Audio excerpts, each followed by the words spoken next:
എല്ലാവർക്കും നമസ്കാരം. രാഷ്ട്രീയ സ്വയംസേവക സംഘം ശതാബ്ദിയുടെ നിറവിലാണ്.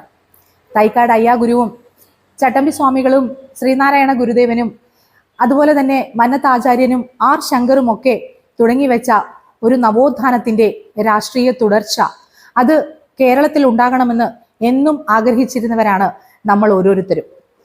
ഇക്കഴിഞ്ഞ തദ്ദേശ സ്വയംഭരണ സ്ഥാപനങ്ങളിലേക്കുള്ള നടന്ന തിരഞ്ഞെടുപ്പിന് ശേഷം ഒരു മാറ്റം കേരളത്തിൽ നമ്മളെ സംബന്ധിച്ചിടത്തോളം ദൃശ്യമായി തുടങ്ങി.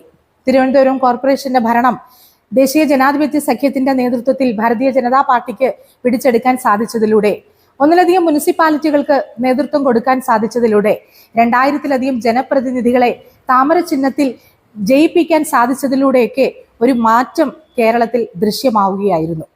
അതിന്റെ ഒരു തുടർച്ചയാണ് ഈ കഴിഞ്ഞ ദിവസം നമ്മൾ കണ്ടത്.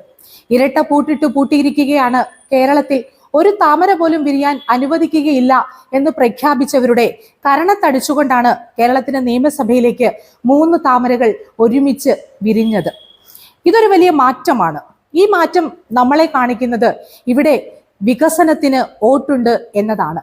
ഇവിടെ ദേശീയതയ്ക്ക് വോട്ടുണ്ട്, ഇവിടെ സനാതന മൂല്യങ്ങൾക്ക് വോട്ടുണ്ട്.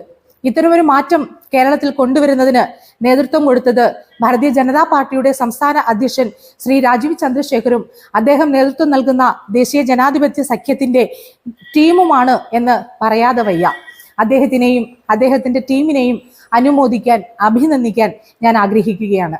അതോടൊപ്പം തന്നെ 30 ലക്ഷത്തിലധികം കേരളീയരാണ് ഭാരതീയ ജനതാ പാർട്ടിയെയും ദേശീയ ജനാധിപത്യ സഖ്യത്തിനെയും നെഞ്ചോട് ചേർത്ത് പിടിച്ചുകൊണ്ട് അധികാരത്തിന്റെ ഇടനാഴികളിലേക്ക് കടന്നു വരാൻ ഒരു സാധ്യതയുമില്ല എന്നറിഞ്ഞിട്ട് പോലും ഭാരതീയ ജനതാ പാർട്ടിയോടൊപ്പം, ദേശീയ ജനാധിപത്യ സഖ്യത്തിനോടൊപ്പം നിന്ന ഇവിടെ സാധാരണക്കാരായിട്ടുള്ള ജനങ്ങൾ, അവരോരോരുത്തരെയും ഹൃദയം നിറഞ്ഞ് അഭിനന്ദിക്കാൻ ഞാൻ ആഗ്രഹിക്കുകയാണ്.